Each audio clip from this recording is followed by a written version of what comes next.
인간의 생사화복을 주장하시는 하나님을 바라보며 우리의 구원의 소망이 되시는 주 예수 그리스도를 예배하고자 원근 각처에서 하나님을 사랑하는 마음으로 모인 모든 성도들을 그 발걸음과 마음을 기억하시고 오늘도 저희와 함께 하셔서 연약함과 두려움과 바램과 소망의 모든 내용들이 주님 앞에 산 제물로 드려지게 하시고 하나님이 우리 가운데 하감하셔서 우리를 굽어 살피시는 하나님 만나는 예배의 시간으로 우리 모두를 인도하여 주옵소서. 이 귀한 시간에 우리의 질병도 우리의 모든 바램도 이루어지고 떠나게 하여 주시고 하나님의 거룩하신 역사만이 남는 시간으로 성삼위 하나님께서 우리를 인도하여 주시기를 소원하오며 예수님 이름으로 기원하옵나이다. 아멘. 신앙 고백하겠습니다. 나는 전능하신 아버지 하나님 천지의 창조주를 믿습니다. 나는 그의 유일하신 아들 우리 주 예수 그리스도를 믿습니다. 그는 성령으로 잉태되어 동정녀 마리아에게서 나시고 본디오 빌라도에게 고난을 받아 십자가에 못 박혀 죽으시고 장사된 지 사흘 만에 죽은 자 가운데서 다시 살아나셨으며 하늘에 오르시어 전능하신 아버지의 하나님 우편에 앉아 계시다가 거기로부터 살아있는 자와 죽은 자를 심판하러 오십니다. 나는 성령을 믿으며 거룩한 공교회와 성도의 교제와 죄를 용서받는 것과 몸의 부활과 영생을 믿습니다. 아멘.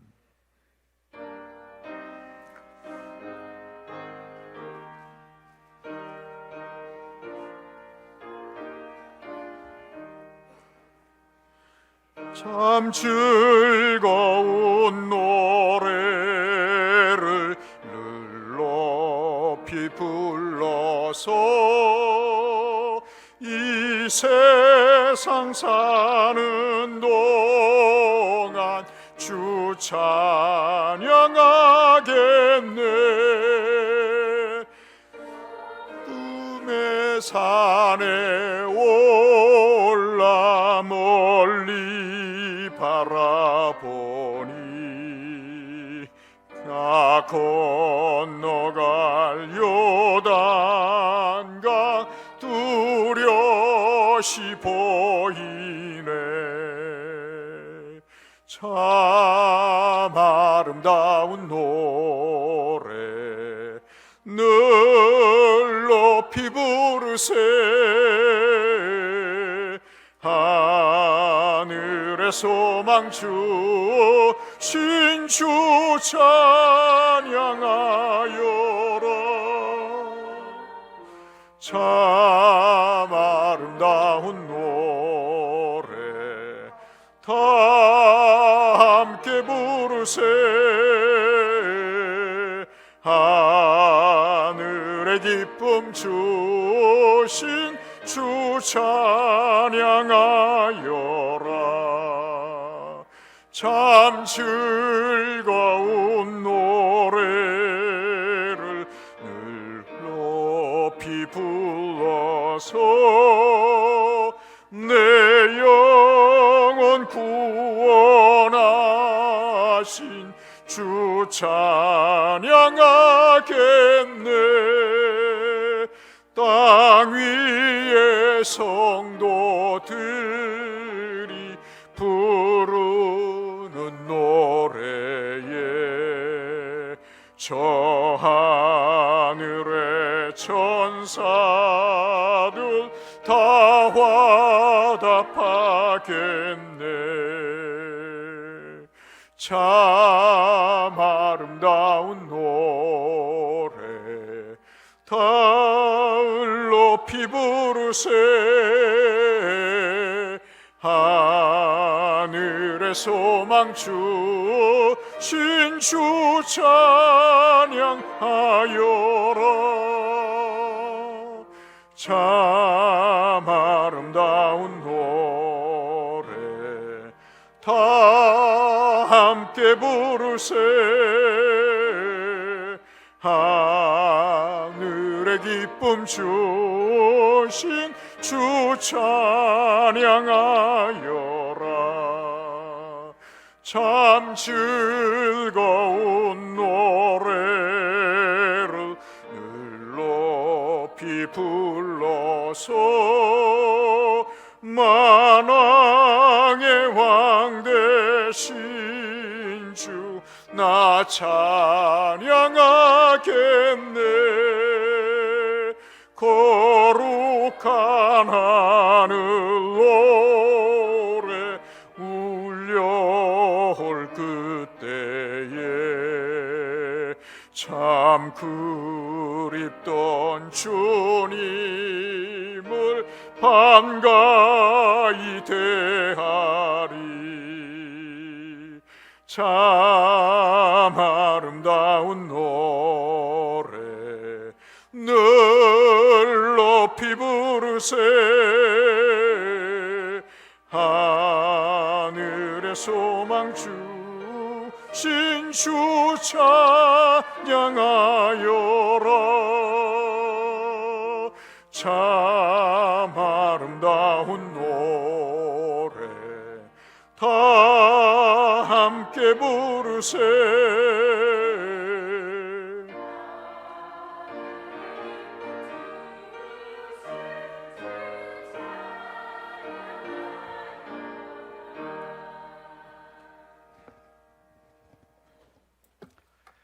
세계적인 우환과 환란 속에서도 저희들을 지켜주셔서 거룩한 날 하나님께 예배드리게 하심에 감사드립니다.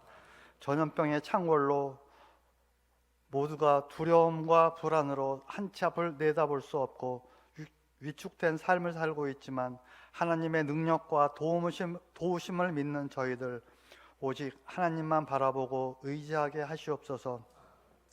하지만 지난 한 주간을 돌아보고 하나님의 자녀답지 못했던 생각과 행실을 회개하오니 용서하여 주시고 이 예배가 신령과 진정으로 드리는 예배가 되게 하여 주시옵소서.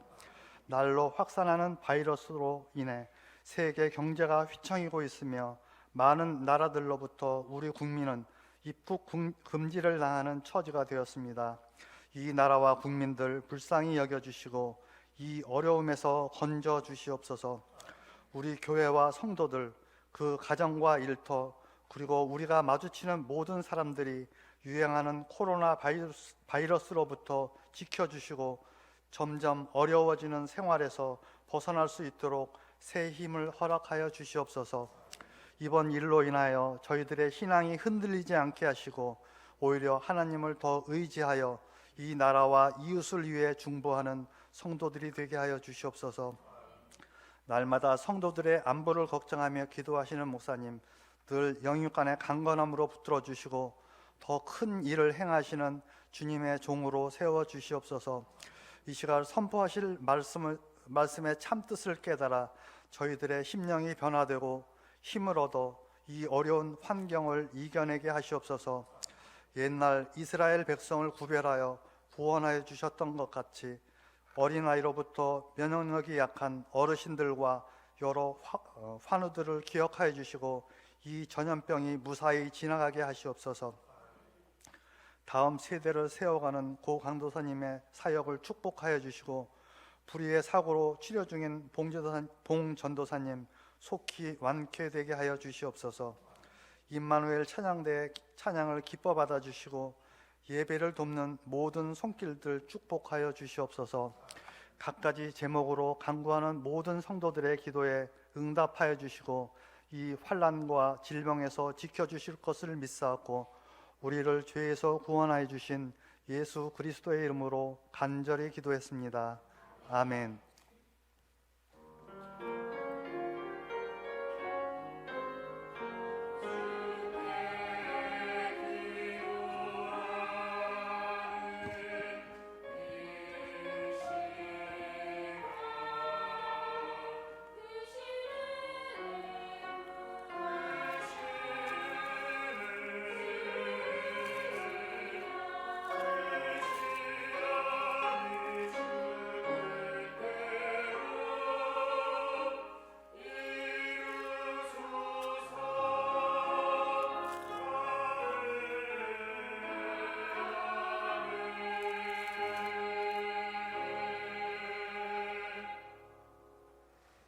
네, 우리 이 시간 함께 나눌 말씀은 주보에 기록해 드린 대로 창세기 10장 1절 말씀하고 32절, 그러니까 처음 말씀과 마지막 구절의 말씀을 두 구절 우리 함께 화면과 성경을 보시면서 함께 합독하도록 하겠습니다. 창세기 10장 1절 말씀과 32절 말씀 우리 같이 읽겠습니다. 함께 읽겠습니다. 시작. 노아의 아들 셈과 함과 야벳의 족보는 이러하니라. 홍수 후에 그들이 아들을 낳았으니. 32절입니다. 이들은 그 백성들의 족보에 따르면 노아 자손의 족속들이요 홍수 후에 이들에게서 그 땅의 백성들이 나뉘었더라. 아멘.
하나님을 찬양하겠습니다.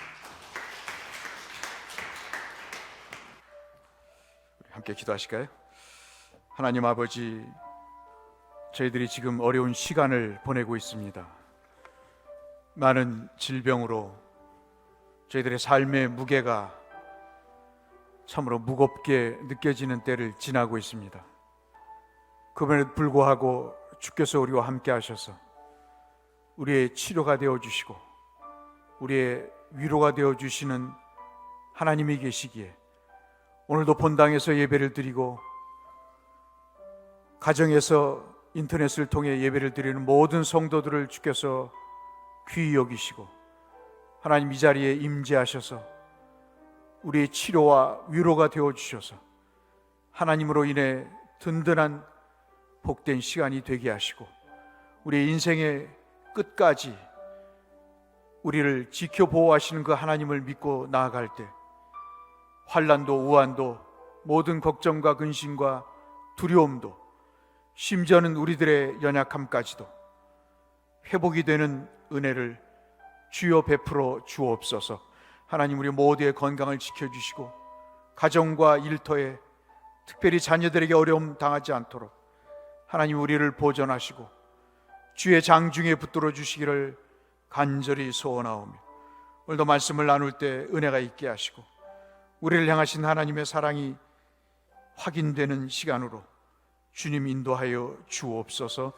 예수님 이름으로 축원하옵나이다. 아멘.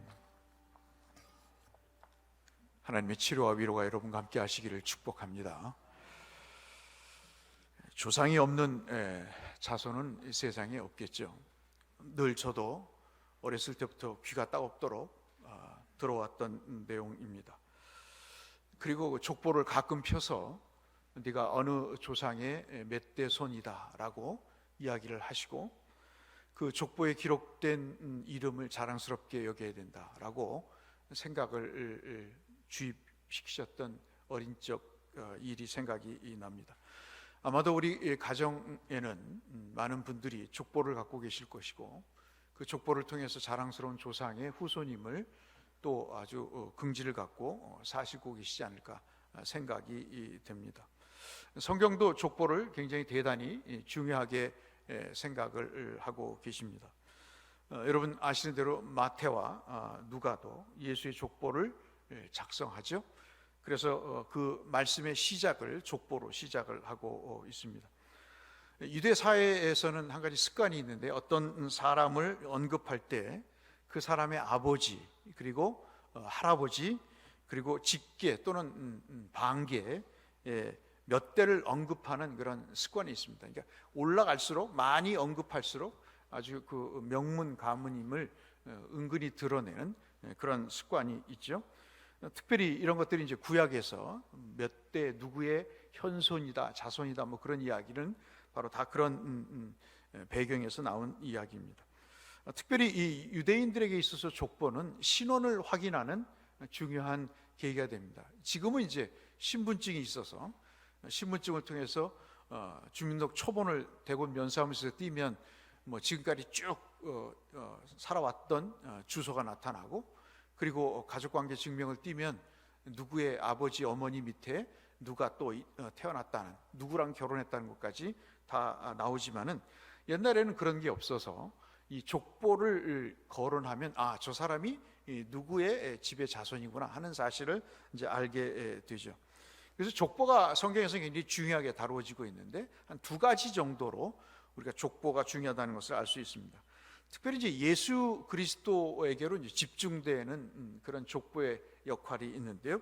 실제 이스라엘 역사 안에 예수님은 계셨던 분이다. 많은 사람들이 예수님이 실제 사람이라는 사실을 부정을 하게 되고 예나 지금이나 2000년 전이나 또는 1500년 전이나 지금이나 예수 그리스도께서 이스라엘 역사에 실존했던 인물이다라고 생각지 않는 경우들이 더러 있습니다. 그래서 성경은 예수 그리스도께서 실제 아담의 후손이다 하는 것들을 이제 말씀을 하고 계시고요. 유대인들은 조상들과 자신들을 이렇게 동일시하는 게 있습니다. 예를 들어서 요한복음 10장 30절 같은 경우에 보시면 아버지와 나는 하나입니다. 그럴 때 그것이 1차적인 뜻은 뭐냐면 아버지 어떻게 내가 하나가 됩니까? 그런데 그 발언은 바로 유대인들의 그 어떤 생각의 습관인 거죠. 아버지는 곧 나다, 내가 곧 아버지다 하는 그런 습관에서 나와 아버지는 하나이니라 라고 말씀을 하시면서 주님이 좀 더 깊이 얘기를 하면 예수 그리스도 당신께서 바로 하나님이시다는 사실을 말씀을 하시게 되면서 유대인들로 하여금 잘 이해할 수 있도록 그렇게 말씀을 하시는 거죠. 이것이 그래서 족보를 성경에서 얘기하는 내용은 예수 그리스도가 이스라엘의 역사에 실존했던 인물이다 하는 것을 강조하기 위해서 족보를 얘기하고 있고요. 또 하나가 이제 이 하나님의 계시가 이렇게 사람들을 통해서 계속해서 이어져 가고 있다. 우리의 가장 바람이 그것이죠. 우리의 할아버지가 믿었던 하나님이 바로 아버지의 하나님이 되고 그 아버지의 하나님이 바로 나의 하나님이 되고 내가 믿었던 하나님이 바로 내 아들과 딸의 하나님이 되기를 바라는 그것이 가장 중요하지 않습니까? 믿음의 계보가 끊이지 않는 것이 우리의 기도 제목일 텐데 이 족보를 성경에서 소중하게 다루는 중요하게 다루는 이유 중에 두 번째는 바로 이 하나님의 믿음의 계시가 계속해서 이어지고 있다 하는 것을 설명하기 위해서 말씀하고 있습니다. 오늘 본문의 말씀은 여러분 아시는 노아의 세 아들에 관한 내용입니다. 셈과 함과 야벳이라고 하는 이 세 아들을 거론하게 되는데 1절과 32절이 똑같습니다. 거의 똑같죠. 세 아들, 노아의 아들들을 1절에서는 구체적으로 명명을 이름을 기록하고 있는데 32절에서는 그런 이름은 나와 있지 않죠. 1절에 나와 있었기 때문에 노아의 자손의 족속들이다라고 크게 대략적으로 설명하고 있는데 또 하나가 주목할 내용이죠. 1절에 보시면 그 아들들이 어느 때 출생을 하게 되냐면 홍수 이후에 출생을 하게 됐다 그렇게 이야기를 하고 32절에서도 역시 홍수 이후에 출생을 했다라고 이야기를 하면서 홍수라고 하는 심판과 구원 다음에 자녀들이 태어났다는 사실을 말씀을 합니다. 그냥 하는 말씀이 아니고 이것은 굉장히 의미가 있는 거죠. 그래서 이 구원과 심판이 이 자녀들에게 있어서는 면제가 되고 오직 구원만 있다고 이야기하는 것이 아니고 오늘 족보를 통해서 우리가 보겠습니다마는 이 홍수 이후에 태어난 노아의 자녀들일지라도 그 자녀들의 계보 속에는 어떤 사람은 구원을 받는 사람이 있는 반면에 어떤 사람은 홍수의 심판같이 하나님의 심판을 받는 그런 불행한 계보들이 있다는 사실을 은연중에 설명하고 있는 것을 볼 수 있습니다. 한 가지 우리가 특이한 점은 야벳부터 시작을 하는데요. 원래는 우리가 알고 계신 대로 셈이라는 아들이 큰 아들로 되어 있지 않습니까? 그리고 아버지의 그 하체가 드러나는 것 9장에 우리가 살펴보지 않았습니다만은 노아가 방주에서 나와서 농사를 지어서 포도 농사가 잘 되니까 술을 먹고 취해서 잠을 자고 있는데 하체를 바지를 벗고 자고 있는 거죠. 그때 아마도 이 가나안의 조상인 셋째 아들 함이 아버지를 보고 혀를 찼던 것 같아요. 아버지가 망령이 들렸다 하고 아버지를 업신여겼던 것 같습니다. 그러나 셈과 야벳은 그 수치스러운 모습을 보지 않기 위해서 뒷걸음질 쳐서 아버지의 그 부끄러움을 덮어주는 마치 아담과 하와의 그 부끄러움을 하나님께서 가죽옷을 지어 입혀 주셔서 그들의 드러난 수치를 덮어주시는 그런 장면과 아주 흡사한 내용들이 나오죠. 그러고 나서 이제 그 사실을 안 노아가 함을 저주를 하지 않습니까? 너는 형인 야벳의 종이 될 것이다. 셈의 큰 아들의 종이 될 것이다 하는 그런 저주를 듣게 되는 장면을 우리가 알 수 있습니다. 그런데 그런 세 아들 중에서 좌우한 야벳이 먼저 언급이 되는데요. 7명의 아들을 이야기합니다. 한번 세어보시면 아주 재미난 건데요. 그리고 이 7명의 아들들이 나중에 70개의 나라들로 발전을 하게 됩니다. 똑같이 함의 아들들도 다 기록하지 않고 7 아들을 기록을 합니다. 그러니까 야벳이나 함의 아들을 7이라는 숫자를 가지고 이야기를 하죠. 그러니까 7명을 더 낳았겠죠. 그 더 낳은 상황 중에서 7명만을 이제 기록을 하는 그런 장면들을 우리가 볼 수가 있습니다. 이 7이라는 숫자는 사람들 하여금 기억할 수 있도록 하기 위한 것입니다. 야벳이라고 하는 하나님의 구원받은 백성과 함이라고 하는 하나님의 구원과 멀어진 그런 타락한 계보들을 명확하게 기억하기 위해서 이 7이라고 하는 숫자를 이야기를 하고 있는데, 이것이 왜 중요하냐면 상당히 의도적이라는 것이죠.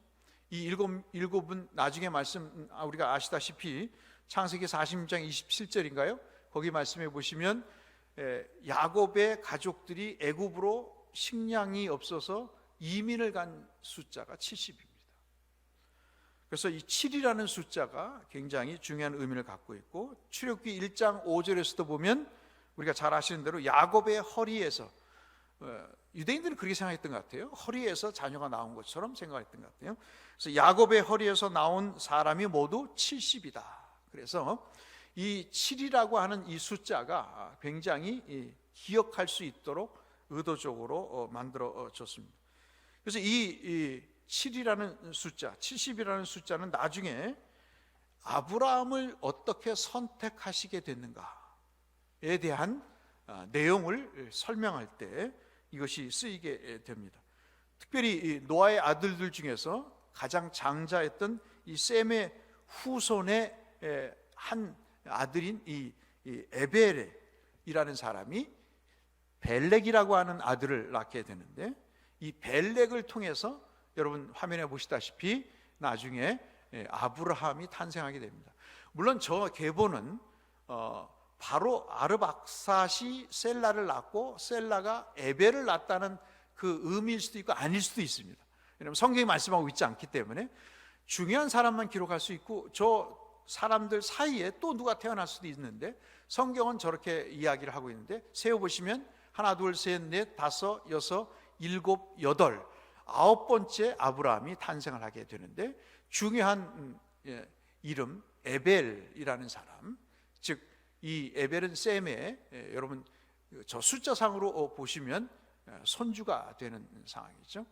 그런 상황에서 벨렉이라고 하는 현손을 낳게 되는데, 그 현손 벨렉이 바로 이 아브라함을 낳는, 그리고 나홀과 하란을 낳는 그런 조상이 되는 내용이죠.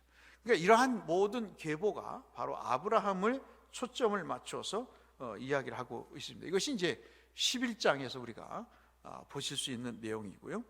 여러분 19절 우리가 읽지 않았습니다만 19절에 보면 이 구스라고 하는 사람, 화면을 다시 한번 비춰주시면 구스라고 하는 사람이 등장을 하는데, 바로 함의 후손입니다. 함이 성경에서는 네 아들을 낳았다고 기록하고 있는데, 네 아들을 낳았는지 더 낳았는지는 우리가 잘 모르지만 좌우간 네 아들이 기록되어 있는데, 구스와 미스라임과 붓과 가나안입니다. 여러분 가나안은 아시는 대로 가나안 땅의 그 조상이 되는 것이죠. 기르기 족속 뭐 이런 여러 가지 이 족속들의 이름이 나오는 조상이 되는데, 특별히 주목하셔야 될 대목 가운데 구스라고 하는 인물입니다. 저 구스가 누구를 낳냐면 세 번째 니므롯 다음에 나오는 바벨입니다. 이것이 이제 여러분 아시는 창세기 11장의 바벨탑의 창시자가 되게 되고요. 그 앞에 있는 니므롯은 우리가 성경에 한번 보시면, 읽지는 않았습니다만 성경을 한번 보시면 특별하게 이 사람에 대해서 10장에서 설명을 하고 있는데, 그 니므롯이 누구냐라고 이야기할 때 여러분 한번 보시죠. 8절 말씀해 보시면 구스가 낳은 아들이 니므롯인데, 이 니므롯은 뭐라고 말씀합니까? 세상에 첫 용사가 되었다고 특별하게 이 사람을 설명을 하죠. 그리고 그가 여호와 앞에서 용감한 사냥꾼이 되었고, 속담에 아무개는 여호와 앞에서 니므롯 같이 용감한 사냥꾼이로다 하더라 그랬습니다. 사냥꾼은 단순한 사냥꾼을 얘기할 수도 있고, 이 사냥꾼이라고 하는 것은 나중에 에서와 관계되어 있는데 자기의 욕구를 충족하는 하나의 대표적인 인물 특성으로 그렇게 사냥꾼이라는 표현을 하고 있습니다. 자, 그럼 저 계보를 보시면 니므롯이 바벨을 낳고 바벨롯은 또 누구를 낳냐면 그 밑에 아수르를 낳습니다. 여러분 바벨론과 아수르를 아시죠? 그래서 저 함의 노아의 저주를 받은 그 계보가 바로 이 하나님의 심판의 대상이 되는 그런 계보의 조상이 되는 그런 역사를 보여주고 있습니다. 이렇게 성경은 두 셈과 함이라고 하는 이 두 인물을 통해서 똑같이 노아의 계보, 노아의 후손들이고 그 족보에 실린 자녀들이지만 완전히 다른 길을 가고 있다는 사실을 우리가 볼 수 있습니다. 앞서 말씀드린 대로 이 함의 자손들, 특히 니므롯을 중심으로 한 이 바벨과 그리고 아수르, 여러분 니느웨는 아수르의 수도였고 나중에 그 요나서에서 기록한 대표적인 배경이 되는 그런 하나님을 떠난 자들의 대표적인 내용으로 우리가 설명하고 있습니다. 이 창세기 10장은 이렇게 야벳의 자손과 그리고 셈의 자손이라고 하는 구원의 자손과 구원받지 못하는 함의 자손이 아주 양분이 되면서 그 이야기를 하고 있습니다. 여러분 한번 성경을 한번 보실까요? 특별하게 이 10장은 우리에게 여러 가지 이야기를 하고 있지만 이러한 내용을 말씀을 하고 있습니다. 나누어졌다라는 이야기를 누차례 이야기하고 있습니다. 5절 한번 보시면 5절에서도 이들로부터 여러 나라 백성으로 나뉘어서 각기 언어와 종족과 나라대로 바닷가의 땅에 머물렀더라. 야벳의 자손들을 설명하면서 이들은 주로 바닷가에 해안가에 사는 자들로 설명하면서 이들이 여러 갈래로 나누어져서 발전했다고 이야기하고 있고요. 20절에 보시면 함의 자손도 각기 족속과 언어와 지방과 나라들로 나뉘어졌다 이렇게 말씀하고 있습니다. 그러니까 기본적으로 하나님이 사랑하시는 자손과 그렇지 못한 자손 모두가 다 공히 생육하고 번성하는 하나님의 축복의 내용 속에 그들이 혜택을 받고 있는 것이죠. 셈의 자손도 31절 보실까요? 마지막 절에 보시면, 마지막 앞에 절에 보시면 이 셈의 자손도 족속과 언어와 지방과 나라대로 나누어졌다고 설명하고 있습니다. 그러니까 세 아들 모두의 자손이 번창하게 되는 것이죠. 그러면서 결론적으로 32절에 우리가 아까 확인했듯이 홍수 이후의 백성들이 나뉘어지게 됐다 하는 것으로 설명을 하면서 이 나뉘어짐에 대한 내용을 거듭해서 4번에 걸쳐서 이야기를 하고 있습니다. 무슨 의미일까요? 한 부류가 앞서 우리가 살펴본 대로 하나님을 경외하지 않는 부류로 점점 발전해 가고 있습니다. 신할 땅이라고 하는 비옥한 땅을 선택하면서, 그럼 창세기 13장에 롯이 아브라함과 헤어질 때 네 좋은 대로, 네 눈에 들어오는 대로 선택을 하라는 삼촌의 말이 떨어지기가 무섭게 좋은 것을 선택하는 롯을 우리가 보시잖아요. 그래서 이 신할 땅이 나중에 여러분 아시는 대로 소돔과 고모라, 하나님이 멸하시기 전에 마치 에덴 동산 같은 좋은 땅임을 설명하면서 하나님의 심판이 있을 땅으로 은근히 설명을 하고 계시죠. 그래서 이 신할 땅, 즉 바벨론 땅을 중심으로 하는 앞서 말씀드린 대로 함의 자손들은 자신들이 흩어짐을 면기 위해서, 단합하기 위해서 하나님과 대항하는 것이 삶의 목적이다 라고 여기고, 이들이 삶의 방향을 그렇게 결정을 하고 하나님 앞에 대항하는 삶을 살게 됩니다. 여러분 잘 아시는 대로 우리가 성경 계시록 16장 19절부터 21절까지 보시면 이 바벨론이 말세에 하나님을 거역하는 거대한 집단의 한 상징으로 말씀을 하고 있습니다. 결국 이들의 삶은 심판으로 끝나게 되죠. 그런데 또 하나 이 내용은 구원의 족보를 이야기하고 있습니다. 우리 한번 11장을 잠깐 보실까요? 11장을 보시면 가정에서도 성경을 펴고 예배를 드리시는 분들은 한번 보시면 좋을 것 같은데요. 11장 26절을 한번 보시면 우리 같이 한번 읽어보도록 하겠습니다. 26절에 같이 읽겠습니다. 시작. 데라는 70세에 아브라함과 나홀과 하란을 낳았더라. 이 말씀을 하시기 전 1절부터 11장 1절부터 9절까지는 우리가 잘 아시는 대로 바벨론 탑을 건설한 내용이 나옵니다. 이러한 하나님을 거역하는 사람이 나오고 그 다음에 이 소위 말하는 아브라함의 등장을 알리는 구원의 계보인 바로 셈의 족보가 등장을 하면서 하나님을 거역하는 한 부류와 하나님의 구원의 하나의 상징이 되는 또 하나의 부류가 등장하는 것을 볼 수 있습니다. 세상을 살면서 요즘처럼 불안하고 김 장로님 기도하셨다시피 미래가 보이지 않는 그런 때가 있었을까 하는 생각을 갖습니다. 많은 사람들이 말씀에 귀를 닫고 삽니다. 좋은 것을 선택해도 하나님의 좋은 말씀은 선택하기를 거부하는 시대에 우리가 살고 있습니다. 하나님의 말씀은 우리 발에 등이 되고 빛이 된다고 그랬는데 그 말씀을 소망으로 여기지 않는, 오늘 우리가 새벽기도 때 읽은 베드로후서 3장의 말씀에도 보면 우리가 이 어려울 때일수록 우리가 해야 될 일이 하나님의 말씀을 기억하는 것인데 그 말씀을 기억하는 것조차 힘들어지는 세대에 우리가 살고 있습니다. 점점 불순종이 절망의 늪으로 영혼을 끌어들이는 그런 세대에 살고 있습니다. 아마도 여러분은 또 교회에는 이번 주에 정부로부터 또는 지방정부로부터 경고장이 날아올 것입니다. 오늘 예배를까지를 지켜보고 경기도에서 그리고 국회에서 법안이 통과가 돼서 예배를 드리지 못하도록 강제로 행정명령을 내리는 것이 국회에 통과가 되고 이 지사는 이 내용을 참고로 해서 교회에다 통보를 하겠다는 으름장을 놓고 있습니다. 이러한 상황 속에서 우리가 얼마나 마음이 조여오고 절망스럽습니까? 참으로 하나님의 약속을 지키는 것은 이렇게 어려운 시대에 놓여 있습니다. 쉬운 것을 선택하는 것은 참 쉽습니다. 넓은 길을 선택하는 것은 참 편합니다. 왜냐하면 많은 사람들이 그렇게 가기 때문이죠. 공중위생이라고 하는 이 하나의 주제가 우리의 영혼까지 막고 있는 시대에 우리가 살고 있습니다.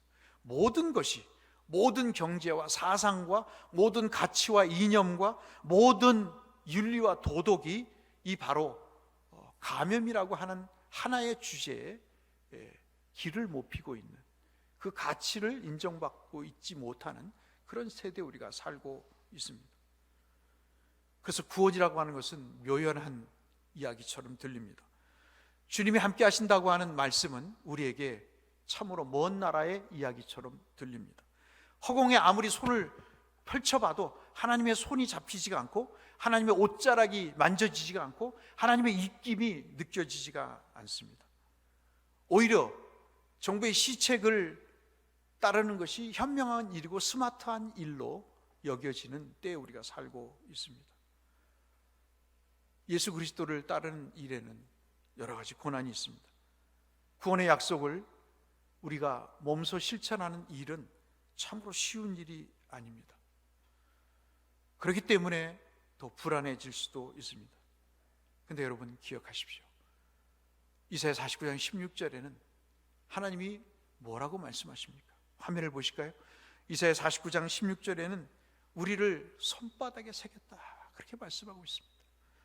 하나님의 택한 백성은 물의 심판이든 불의 심판이든 베드로서 3장 오늘 새벽기도 때 말씀을 나눈 것처럼 나중에 이제 물이 아닌 불로 심판이 임할 텐데 모든 것이 녹아지고 그 흔적조차 사라지는 그때 우리가 남을 유일한 길은 금 같은 보석과 같은 믿음인데 그 믿음을 지키는 일은 참 쉽지 않습니다.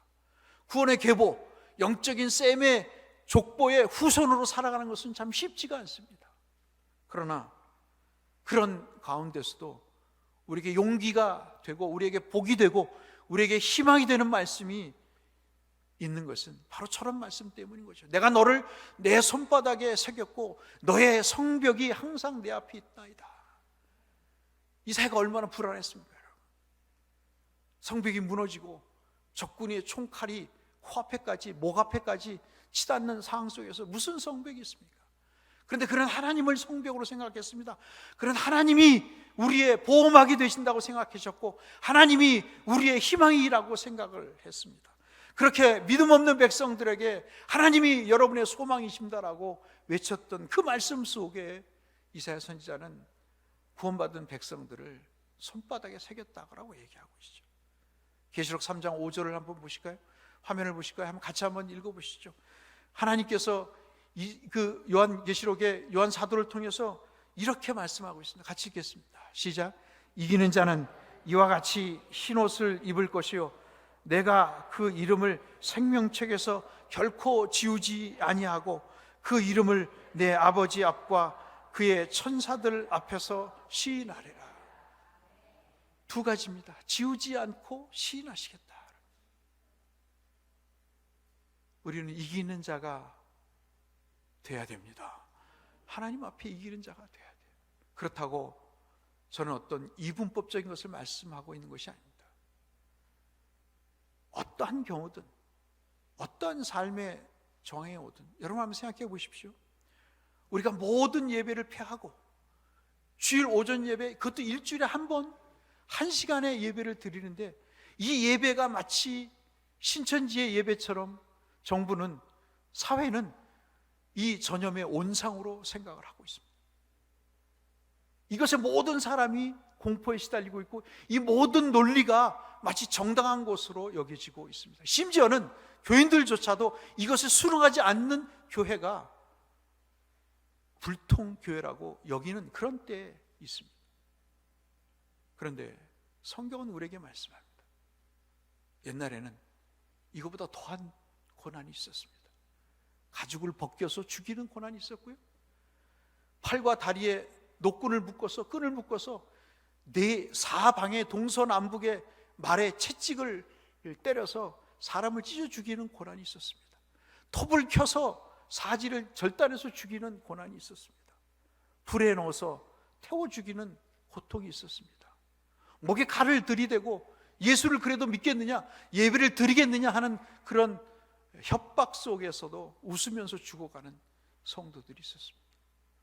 돌로 맞아도 하늘에 열린 문을 바라보고 천국의 열린 문을 영적인 눈으로 바라보고 하나님 앞에 감사하며 죽었던 우리 신앙의 선배들이 있었습니다. 세상의 족보는 중요합니다.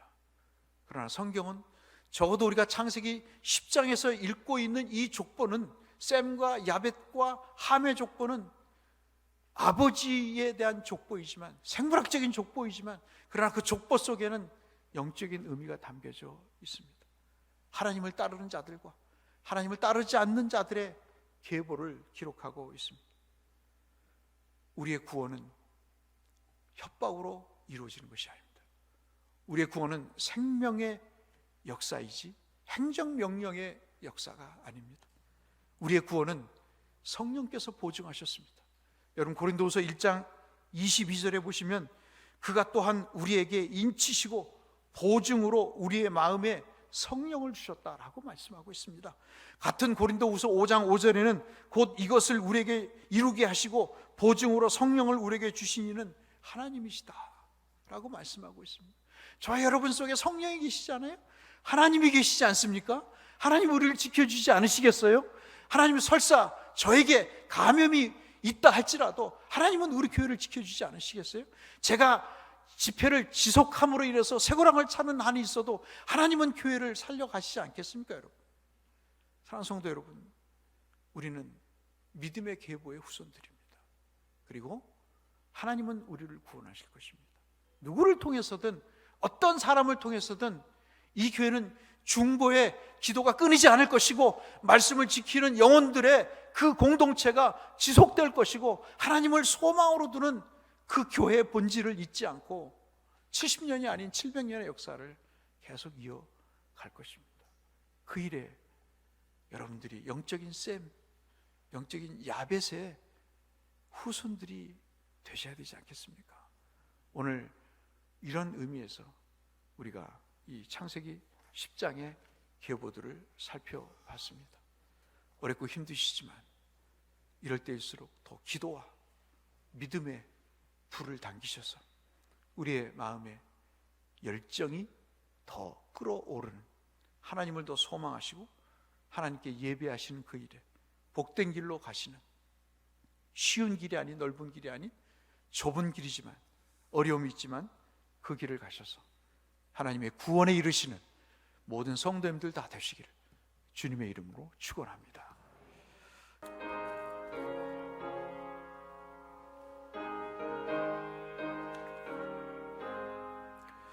구름 같은 이 세상 모든 북이 영화, 나는 분토와 같이 내어버리고서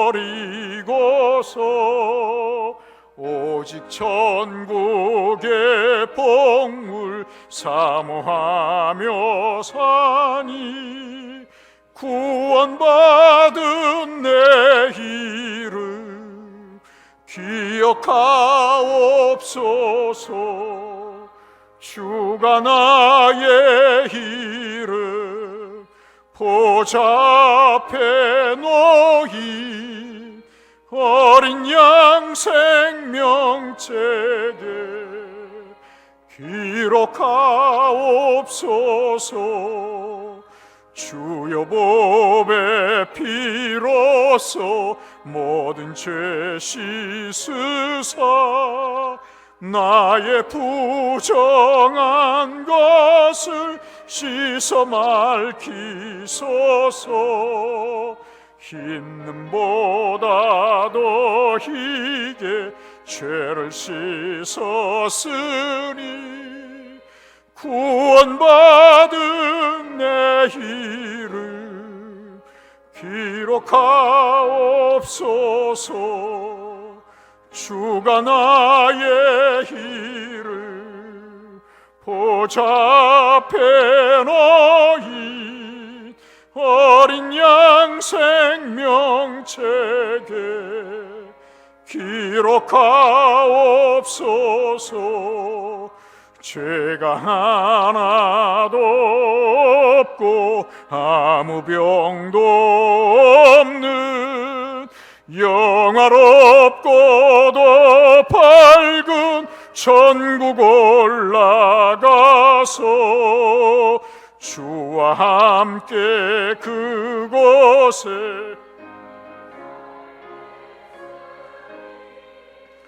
이런 소망의 삶은 참된 행복이라.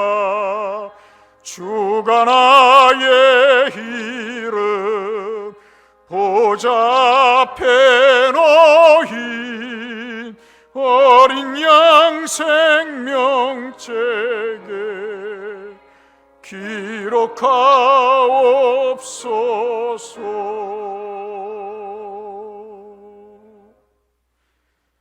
두려워하지 말라. 나는 너와 함께함이라. 놀라지 말라. 나는 너의 하나님이 됨이라. 참으로 너를 붙들리라. 나의 의로운 손으로 너를 붙들어 주리라.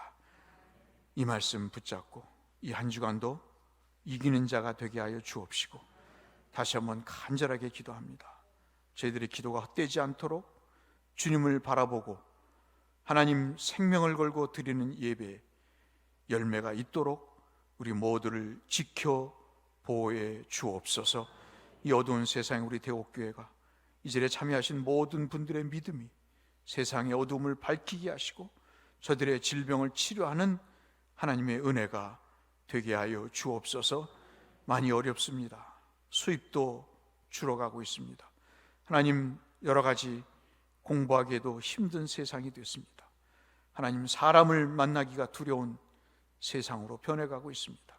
우리 모두를 지켜 보호해 주셔서 다음 주에 우리가 만날 때는 주님이 나를 지켜주셨고 내 기도를 들으셔서 우리 모든 성도들을 건강하게 하셨다고 승리의 보고를 가지고 주 앞에 감사할 수 있도록 우리를 털끝 하나 상하지 않도록 성령께서 안아주시고 지켜주옵소서. 하나님께서 우리 모두를 인도하시고 동행하실 줄 믿고 예수님 이름으로 축원하옵나이다. 아멘. 감사합니다.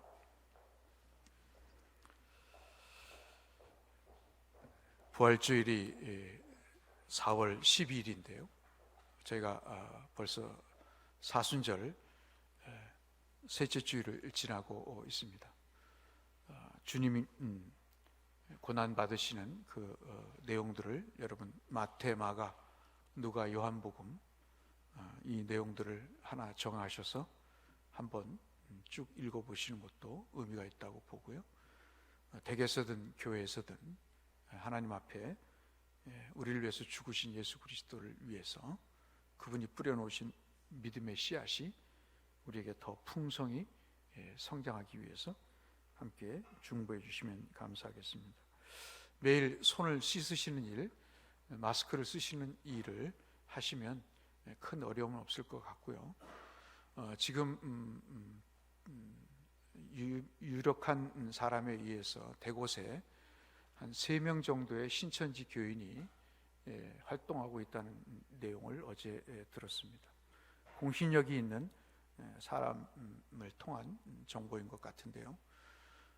여러분들 특별히 여러분들에게 주민들을 통해서 가깝게 다가오고 차를 마시자거나 식사를 하자거나 또는 어디 취미 생활을 같이 하자고 이렇게 접근을 하거나 아니면 교회 한번 가보자거나 그렇게 특별히 교회를 방문해 보고 싶다고 이야기하는 분들에게 여러분 좀 경계심을 가져주시기를 바라고요. 지금 거의 신천지 교인들이 전파의 주된 역할을 하고 있기 때문에 우리가 경계하지 않을 수가 없는 상황입니다. 그래서 지금 장로님들하고 좀 논의를 해봐야 되겠는데요. 우리가 아주 심야에 새벽에 누가 이 본당을 왔다 갔다 했는지를 일일이 다 CCTV로 녹화는 하지만 본당은 우리가 확인이 안 되는 상황이라서 우리가 밤 9시까지 우리 음악을 틀어놓고 기도하실 분은 오셔서 기도하시도록 그렇게 하고 있고요. 아침 저녁으로 2시간의 시간을 드리고 있습니다만은 그래서 제가 저녁에는 잠그고 안에서 잠궈서 이쪽 비상구로 나가서 바깥에 문을 잠그면 교회가 우리는 통로가 한 곳밖에 없기 때문에 저 지하실도 지하 창고도 잠겨 있으면 본당 외에는 들어올 곳이 없기 때문에 그렇게라도 좀 새벽 기도 때는 고강사님이 문을 열더라도 당분간은 그렇게 해야 되지 않을까 하는 생각도 있고요. 좌우간 어디에 계시든 교회를 위해서 꼭 기도해 주시기를 바라고요. 제가 지금 매일매일 거의 그냥 신경이 곤두서 있는 그런 상황입니다. 여러 가지 전화를 받고요. 아까도 말씀드렸다시피 아마 이번 주에 김포시에서 전화가 오겠죠. 다음 주에 예배를 중단해라, 예배를 드리지 말라는 이야기가 있을 거고요. 여러분 아시다시피 아주 압도적인 수로 국회에서 통과가 됐습니다. 예배 드리지 말라고 하는 법안이 통과가 됐답니다. 우리가 모르는 사이에. 그래서 한교총에서 한국교회총연합회에서 가장 큰 단체에서 항의를 하고 있고, 어제도 동아일보는 경향신문입니다. 죄송합니다. 경향신문에는 마치 예배를 드리는 교회가 바이러스를 전파하는 온상으로 보도를 하고 있더라고요. 그래서 한교총에서 어떻게 조치를 취할 것으로 지금 보고 있는데요. 그런 상황입니다. 말씀드린 대로 이재명 지사는 트위터를 통해서 그렇게 교회 예배를 드리는 교회를 경고하고 있습니다. 어떤 근거로 예배를 마치 바이러스의 온상으로 여기는지 저희가 확률적으로 또 경우적으로 따져보려고 하고요. 모든 정부 시책의 교회는 적극 협조하고 있습니다. 아시다시피 모든 집회를 중단하고 방역을 하고 있고, 그리고 심지어는 마스크가 없는 분들에게 마스크까지 나눠드리고 있는 상황입니다. 그리고 일주일에 한 번 예배를 드리는 상황입니다.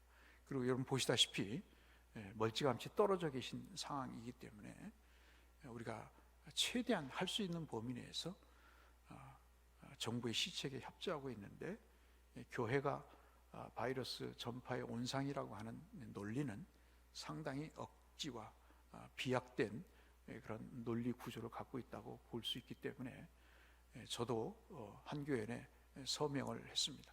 이 내용들을 함께 여러분 기도로 이겨나가시기를 바라고, 믿음으로 승리하시는 그런 은혜가 있기를 다시 한번 말씀을 드리고요. 좌우간 손 씻고 그리고 마스크 쓰시면 어느 정도는, 그리고 사람과 일정한 거리를 두시면 크게 염려는 없을 거다, 이렇게 생각이 됩니다. 또 하나, 앞서 말씀드린 대로 지금 권사님들을 뵙고 마스크를 드리고 있는데요.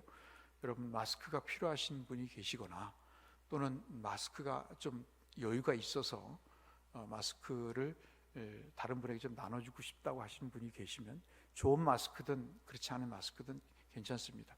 교회에 좀 저한테 문자를 주시거나 전화를 주시면 제가 수거해서, 또는 필요한 분도 연락을 주시면 제가 있는 범위 내에서 마스크를 제공해 드리도록 하겠습니다. 왜냐하면 연세 드신 분들이 여러분 2시간, 3시간 줄을 쓸 수 없고, 또 바쁘신 분들이 약국에 가서, 온누리 약국에 가서 예를 들어서 마스크를 산다 하더라도 무작정 한정 없이 쌓아놓고 마스크를 판매하는 것이 아니고, 뉴스를 보셔서 아시겠습니다만 내일부터 생년월일을 끝자, 연도 끝자를 통해서 요일별로 배급제를 한다고 하는데, 그게 가당키나 한 이야기겠습니까, 여러분?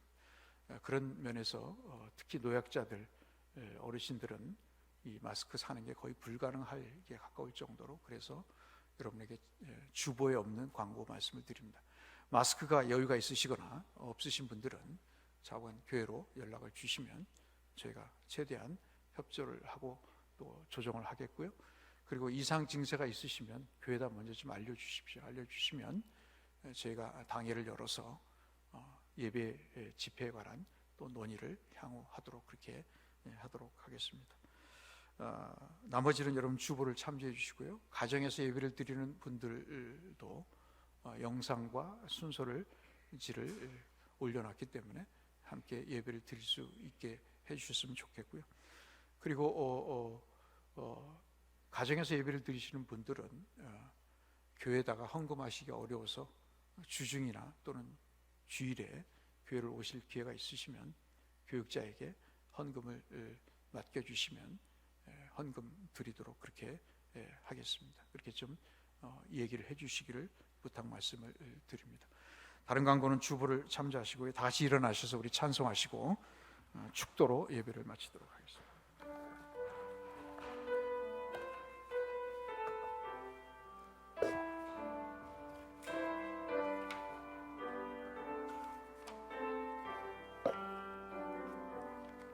저 멀리 배는 나의 시온서, 오 거룩한 곳 아버지지,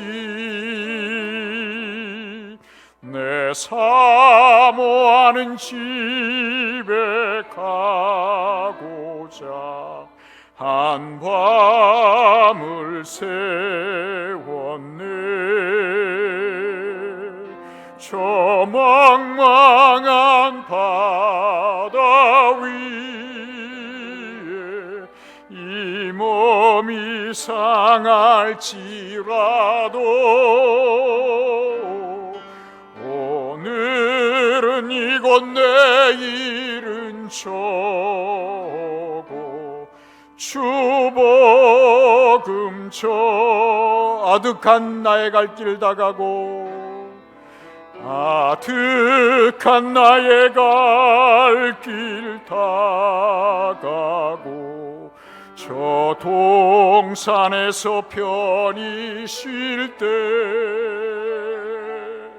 내 고생하는 모든 일들을 주께서 아시리.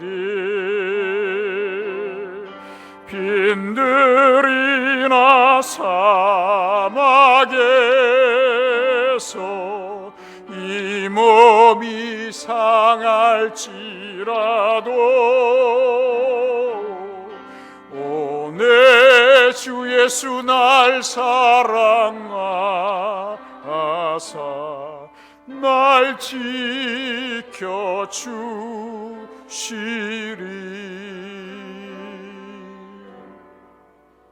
지금은 우리 주 예수 그리스도의 은혜와 하나님 아버지의 무한하신 사랑하심과 성령 하나님의 인도하시고 보호하심이 믿음의 계보를 이어가 주님의 생명책에 기록되게 하시고 예수 그리스도의 계보에 올려지는 영광을 누리기를 마음에 소원하시는 우리 사랑하는 모든 믿음의 식구들의 심령과 이 어려운 상황에서 믿음으로 이겨나가시는 성도 한 분 한 분의 삶의 정황 위에 이제로부터 영원토록 함께 계실지어다.